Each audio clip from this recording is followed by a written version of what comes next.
Hey there everyone, Pal here, and welcome back to the Tips and Tricks series for Black Desert Online. This is episode, I guess this will be 4. It's part 2 though of a little subsection where we're going over maximizing the money you're going to make from selling white items using the marketplace. And now today's episode is going to be trade, using the trade system within the game. So, let's see, before we get into it, there's a few small things we could set up ahead of time that will make this overall easier. Now, you're not going to be able to do this right from the very get-go, but somewhere around when you have your first 200,000 or so silver, you can start doing this. Yeah, the first one of those is actually down, where is he? He's down here. Luxury goods vendor. Here in Heidel, he is right here on the street corner. There is one in all the major cities. They tend to be in the general market area. I know over here, it is like this guy right here, I think. Elmos Berry, I believe, is a luxury good vendor right there. Give or take, roughly in this area, there's luxury good vendors in Velia. There's one in all the major cities. The reason we're looking at this character, though, is we come in and look at his inventory. He has something called Apprentice Trader clothes. He's got also Skilled Trader clothes, but we're mainly looking at the Apprentice. What this item does is it gives us better luck and an additional bargaining point. And we'll cover this a lot more once we actually go into the bargaining when we go to sell the items. For now, though, if you have Trader Beginner 1, these are a good item to pick up for 10,000 silver. You can see I actually have a set right here. There are a few things to note about these. One, they are soulbound. Once they're on your character, you can't put them in a wagon, you can't put them in storage, you can't trade them to other characters you own. There are other types of trader gear beyond this. There are individual pieces that can be purchased that aren't soulbound, that can be traded. You can buy, they're like silver lined or something. You can find them on the marketplace, but for today's purposes, we're just going to look at these. We're going to want a set of these if we can get them. Obviously, if you don't have Trade Beginner 7, there's no reason to have it at all. The other item that is good to have is a wagon, and my wagon's parked somewhere up here. I think this is mine right here along the wall. Yes, it is. Here's my wagon. So this was picked up at the Stable Master. I did not pay on the marketplace for this. This is a 14 slot wagon, so if I hit F1 here, you'll see I have 14 slots, a total of 630 pounds. This allows us to transfer goods, quite a few more goods, much faster. One of the items within, or mechanics within Black Desert Online, is bandits.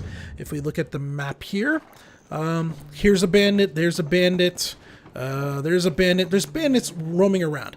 And they mostly set up on roads between the major cities. And what they do is they watch for people that have trade goods on their person or in their wagon, and they try to ambush them.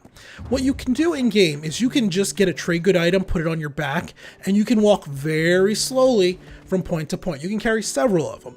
And the reason you would do this is, well, one, you can sell the item for money, but two, it increases your strength. So increasing your strength increases your maximum weight limit by +2. It's really the only way to up your strength that I know of, other than possibly through premium shop items, but I'm not positive on that. Actually, I think there are premium shop items for it. Bandits are only really dangerous when you are on foot. So another reason for having the wagon beyond the extra storage spots is you do move notably faster. When you're carrying a trade good item on your character himself, he moves at roughly half speed, roughly the speed of this. Roughly that speed, maybe a little bit faster than your crouch walk speed he moves at. The wagon, while not as fast as just a straight up horse, is still much faster than you can walk. So you have increased carry capacity, you move quicker. When you do run into bandits and they try to attack you, you'll just ride right through them. They might get 1 or 2 hits onto your wagon, doing a little bit of damage to it, but that is about it. Whereas if you're on foot, they can keep up with you for much longer before they're going to de-aggro, and they might end up killing you. Bandits are 50 or 55 level 50 or 55. They're pretty high up there. So if you're level 20 and you get hit by 5 bandits, you're going to probably die.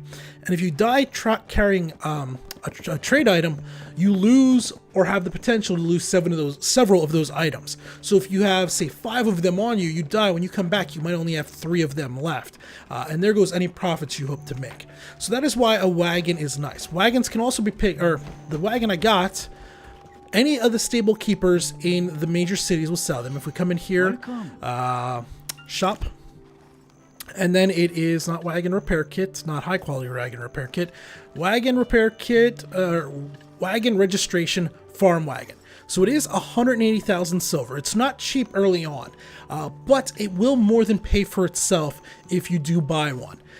They last pretty long. This wagon here, if we get on it, I've had it for over a week now, and I'm just a little under half health left, and I haven't repaired it. So you can see here, we're still about a third of the way, maybe a little over a third of the health of the wagon left over. So they last a long time. They have a lot of durability to them.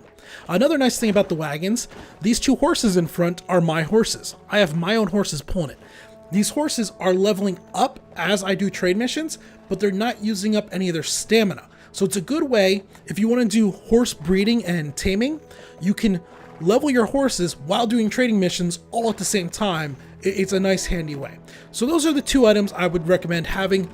Maybe not when you first start out, but when you once you decide you want to do trading, you want to work towards these two items. You want the trader's clothes, and you want a wagon that you can use. Okay, let's go ahead and take our wagon. We're going to just roll in here by the trade manager. And there's a trade manager in there somewhere. Hard to see, but there is one in there. And we want to park fairly close, and this will allow us to put the items directly into the wagon. And then we're going to talk to the trade manager.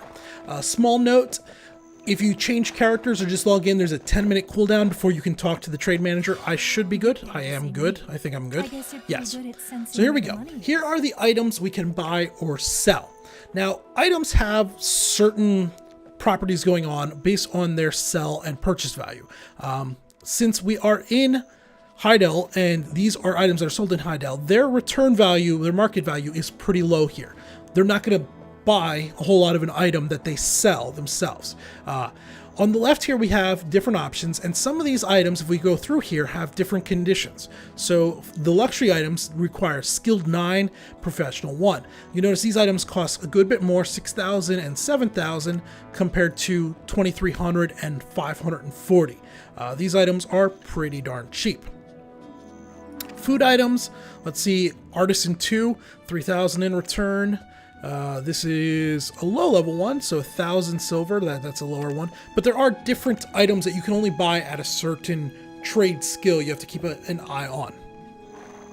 But the question is, what items do we want to sell, and where do we want to sell them? So we're looking here, we're going to look at the items we can get. We can get a kite, we can get cutting edge dwarf tool pick, we can get 25 or 275. Wow, that's some 275-year-old wine. That's a little redunculous. 25-year-old, okay, you see that. 275, yeah, you don't see a whole lot of that. We could get first aid kits. We could also get, no, we can't. Can we get these? Yeah, we can get the field manual 926. Can't get. Okay, so we have a rough idea of what we could want to do, or what is available for us to buy. Now, what we could do, we can check market prices around the area for this. So let's take a look at this tool cutting edge dwarf tool pack. Click the market price. We can spend 1 energy, and it's going to show us different markets out there and who are looking for these items. So we can see Murano Farm has 120% demand. So if we take this down there, we're going to get 20% in addition to what we have going down to Murano Farm. Olvia, nope, 104%. It's up, but it's not great. 105 from Logia. Tuscany's 117. That's pretty good.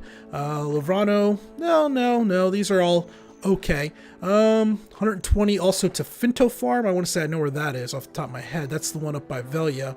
I'm just looking at our highest one. So either Murano Farm or Finto Farm. So let's go ahead. We are going to take these. Why can't, do I have to go back? Why can't I? Do I have to close that? Whoops, trade. This, take, there we go. Now we can go. For some reason, it wouldn't let us do this. Now, she has a maximum of 6 in stock every 24 hours. So after we buy these 6, I won't be able to buy any more from her for 24 hours. So we are going to take all 6 of those. Okay. Now our cart has 14 spots, 630 pounds. So you can see here 630, we're only using 334, and we only picked up 6. So we could pick up 8 more items. Let's look at what was the other one. Let's see, 1047. The higher the value of the item, generally the greater return is going to be. 934. So let's look at this medicine. Check the market price for this. Yes. Let's see. Murano Farm, 103, not the best. Olvia, not very good. Logia Farm, okay. Tuscany, no. Finto Farm, 105, okay. 105, so nothing really wants these items. These items not highly in demand. It's pretty low overall. Now this is, if we look here, there's a lot more places out there than just what we have here. These items are, these are just kind of local here to Heidel that we're looking at. I mean, Olvia is not exactly local, but you don't see Caltheon in here. At least I don't think you do. No, Caltheon's not in here. Is Velia in here? I don't think, oh yeah, Velia is in there. But it's localized. It's not the full world map. Let's go ahead. Let's take these also. So what did we say we wanted? Why can't I ever... Oh, return. There we go. Come back. What was it? Medicine there. Take. And we want to take, what did we say? 8 of those.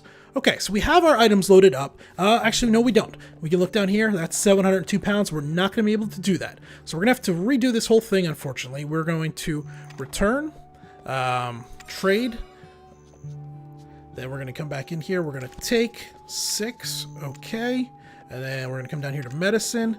We're going to take, say, 6 again.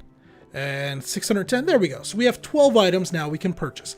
There's no reason to bargain right now. At least I don't think there is, because the bargain's only for when you go to sell items. Yeah, this is only a sell item, so there's no reason to bargain. We're going to go ahead and we are going to purchase all. We're going to hit yes. That yes was to put them in our cart. So we've now spent that money. If we turn around here, and if I can target my cart, there it is, hit F1, we can see the items in the cart. Now, as I was saying earlier, you could only see the local farms and all of that for what they needed. What we can actually do, another option for us, is we can hit M, we can come out here, and we can still spend 1 energy on particular locations. So, Caltheon is a node I do have connected up, and I think I mentioned this in a previous video, but it's worth re-mentioning now. If you take an item from a certain location, and if we look here at, well, let's just look at this token in my bag. Right here, I have a token in my bag. This token originated in Velia. If I do not have the node of Velia connected up to where I'm trying to sell it, I only get 30%, or I lose 70% of the total value. So if you take an item and say we wanted to sell it, I don't know, out, whatever this, there's going to be a castle. Here we go. There's a trade vendor right here. If we wanted to sell to this trade vendor right here, we could, but we're only going to get 30% of our maximum return. So we want to go to points that we have connected up, and we have all of these connected up. Basically, I have from Olvia down to Caltheon connected up. So I'm going to come down here, and in Caltheon, I am going to select one of the wheels, and I can spend 1 energy to view what this guy wants. So this is what he's purchasing, and this is what I can sell. It's kind of backwards here. These are items I can purchase from him. These are items I can sell to him. Now, out of the items we can sell to him, so we had medicine, and it was... Where was it? It was... Here we go. Heidel First Aid Kit. It's selling for 105% down there. Okay, not great. The other one was... It was the Dwarven High Precision, some Cutting Edge Dwarven, 114%. So this is not quite as good as that farm was, that, what was it, Ladvi farm or something, but it's not exactly terrible either, but it is connected up, whereas if we go to the farm, I might not have the contribution farms. It was one of these farms. It wasn't Logia farm, was it? I gotta remember what it was. It was, one of them was Finto farm, I think, and then one of them, there was another farm down here that it was connected up to that it wanted. I probably should have paid more attention to that, but when you're trying to do a video, you kind of forget. Let's see. I think Finto Farm wanted it. Let's click here, spend the 1 energy, and sell, and then it was not that. Come on. Where are they? Did I scroll by it? I think I scrolled by it. Not abandoned tool pack. Scrolling too fast. There it was. I saw it for a second. Cutting Edge Dwarf. 120%. Yeah, so they wanted the tool pack. So we're going to go ahead and we're going to ride up here. Now, as we get going, I am going to just mention a few things, and then we'll cut the video once we arrive. Another thing to keep in mind, although, actually, maybe we won't. So there's a item called distance bonus in items when you go to sell them, and it based off the shortest node route available. So since the distance from Hydael to Caltheon is a lot greater than the distance from Hydael to Finto Farm, although they're only paying 114%, when we add on top of that the distance bonus, Caltheon might give us a little bit more return. It's hard to say, and for the sake of the length of this video, well, you're not going to see it, but for the sake of me sitting here, I'm just going to go up to Finto Farm. But there is something to keep in mind. Going from Finto Farm to Caltheon is going to give you a greater return than going from Finto Farm to Velia and selling an item. So that is something else to keep in mind. The distance traveled matters. What else would I need to say before we cut the video? Is there anything else? Come on, horsies. Get around the door. Get out the door. We got distance traveled, all that. They need to be connected up. I think that's about it. We'll cut, and we'll be back once I arrive at the farm. And here we are now. We've just arrived at the Finto Farm. We're going to go ahead and we're going to get off. And here we're going to dive into a little bit more why we wanted this trading gear. Oh, a fishing ship just went up. Registered the item marketplace. Good. This goes back to the other one. I'm still trying to get myself... that's a Caltheon ferry. That's not quite as good as what I wanted. Okay, so there's a mini game within this, other than the amity system. I know I say it with an N. Amity doesn't sound right to me when I try to pronounce it. And that is the bargaining system. Now, the bargaining system, we'll explain it once we get into it a little bit more, but it's mostly luck-based, mostly. So my character by default right now has 2 luck. I'm getting these 2 luck from having enough titles to get level 2 luck. So that's right there.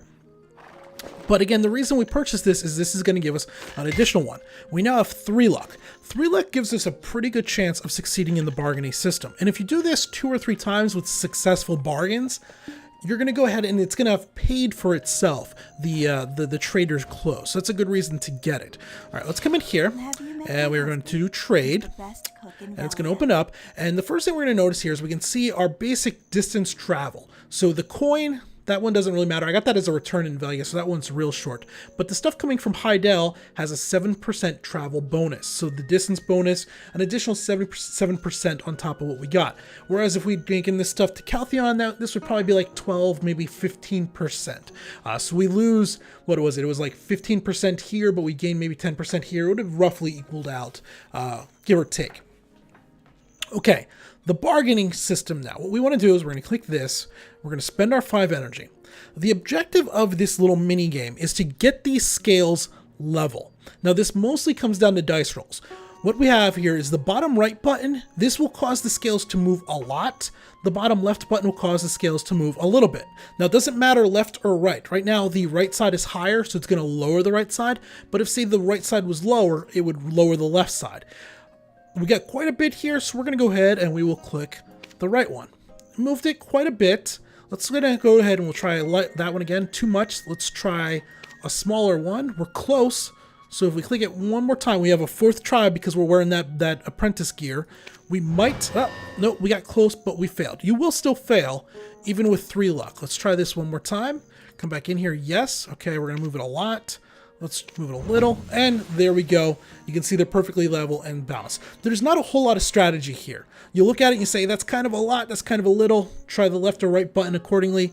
Have as much luck as you can. It increases your chance of success. And our profits over here went up. Oh, I didn't see how much they were. We'll be able to go back in the video, but I think they went up about 150. So it's about another 10% or so on top of, or no, I guess it would be 1,410% would be 100. Oh yeah, it'd be about another 10-12% give or take. And for the sake of this video, I'm going to go ahead and I am just going to sell all. Now, as we do sell items, like right now, this is 120%. I think if we sell one of these, nope. If we sell enough of these, this 120 should go down a little bit. There we go, 119. So you see, they don't want 500 of the same item. If you sell too many of the same item to the same NPC, the value does go down a bit. We're not going to worry about it too much here, so we're going to just go ahead and we are going to sell all. Yes, Boom, there we go. Now, if we wanted to, if we were trying to optimize our time, we could go ahead and we could just pick up more items here and go right back, head to maybe Caltheon and try to sell these items for turnover. We could check the market price. There's one other thing we could go over here, and that is once you hit a certain level, you're going to get a quest. And the quest I got was from the trade vendor here in Velia. This guy right here, what is his name? Elmos Barry? Once I hit about level 12, maybe it was 14, he had a quest chain. And at first it was simply like, meet the storehouse gentleman. Then it was own a house. Then it was convert that house to storage. And then he gave me a quest for doing trade items. And once I did that, I unlocked quests with all of them. Any NPC trader that you come across is going to have a daily quest that they are. It might not even be daily. It might just be a continuous quest that they can give you.